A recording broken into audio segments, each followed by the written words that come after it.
ఈరోజు మార్గశిర శుద్ధ ఏకాదశి, భగవద్గీత పుట్టినరోజు. భగవద్గీతకి గురించి చాలామంది అన్నీ చెప్తారు.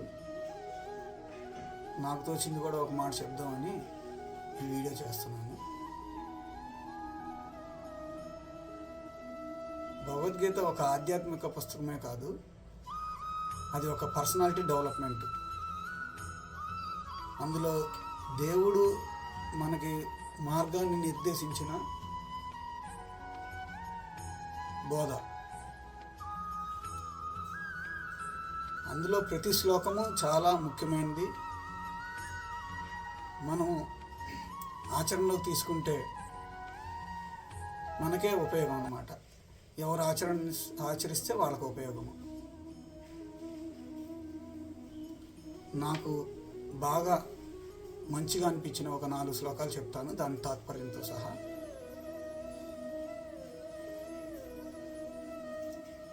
దుఃఖేష్వనుదిగ్మనాః సుఖేషు విగతస్పృహః వీతరాగభయక్రోధః స్థితధీర్మునిమృచ్యతే. అంటే తాత్పర్యము, దుఃఖం కలిగినప్పుడు దుఃఖించని వాడు, సుఖం కలిగినప్పుడు స్పృహ లేనివాడు, రాగము భయము క్రోధము పోయినవాడు స్థితప్రజ్ఞుడని చెప్పబడిందని తాత్పర్యము. మామూలుగా మన భాషలో చెప్పాలంటే ఫస్ట్ 2 అంటే మా బాధ కలిగినప్పుడు దుఃఖం పడకుండా, సంతోషం కలిగినప్పుడు లేకపోతే హ్యాపీగా ఉన్నప్పుడు విరవేయకుండా. రాగము అంటే ఈర్ష్య అన్నమాట, పక్కన వాళ్ళు చూసి ఈర్ష్య పట్టము. భయము అంటే భయం లేకుండా ఉండడం, అంటే అనవసరమైన వాటికి భయపడకుండా ఉండడం. రాగము భయము క్రోధము. క్రోధం అంటే కోపం లేకుండా ఉండడము. అంటే మొత్తము దుఃఖం కలిగినప్పుడు బాధపడకుండా, సుఖం కలిగినప్పుడు విరవేయకుండా, పక్కన వాళ్ళు చూసి ఈర్ష్యపడకుండా, కోపం తెచ్చుకోకుండా, అన్నిటికీ బ్యాలెన్స్డ్గా ఉండడమే స్థితప్రజ్ఞత.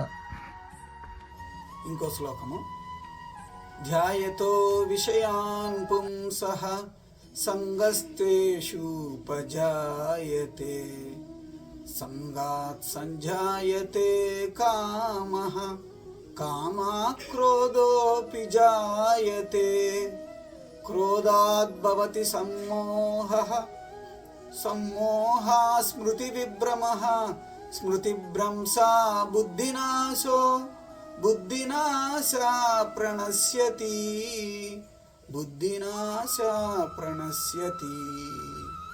తాత్పర్యము, విషయవాంఛల గురించి సదా మననం చేయువానికి వాని యందు అనురాగం అధికమై అవి కామముగా మారి చివరకు క్రోధంకు దారితీస్తుంది. క్రోధం వలన అవివేకం కలుగుతుంది. దీని వలన బుద్ధిని కోల్పోయి మనుజుడు చివరకు అధోగతి చెందుతాడు. మన భాషలో మీనింగ్ చెప్పాలంటే, అందరం ఎక్స్పెక్టేషన్స్ పెట్టుకుంటాం.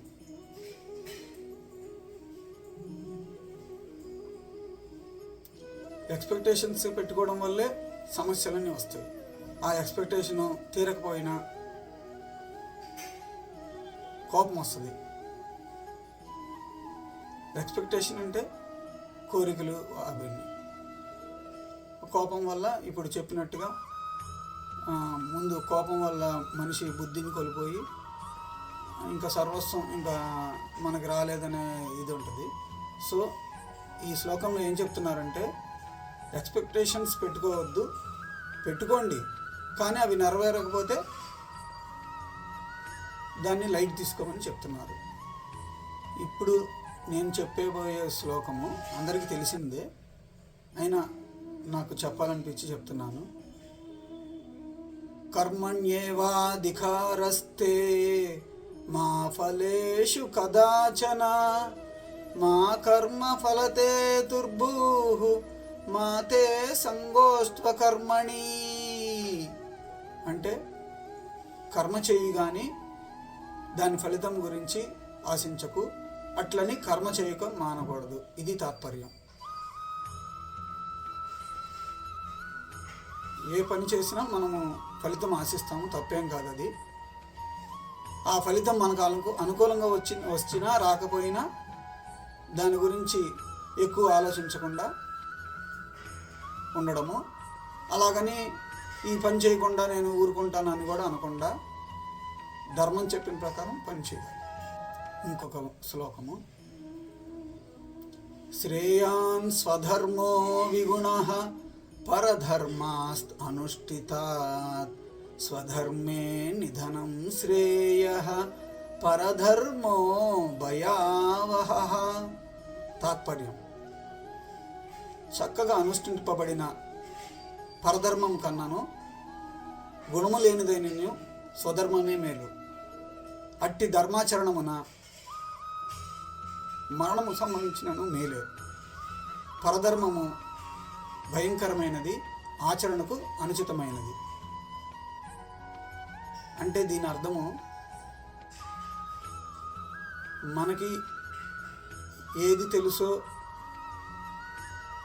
అంటే ఏది తెలుసో మీన్స్ మన వృత్తి ఏంటి, మనం దేంట్లో స్కిల్ ఉంది మనకి, ఆ పనే చేయాలి.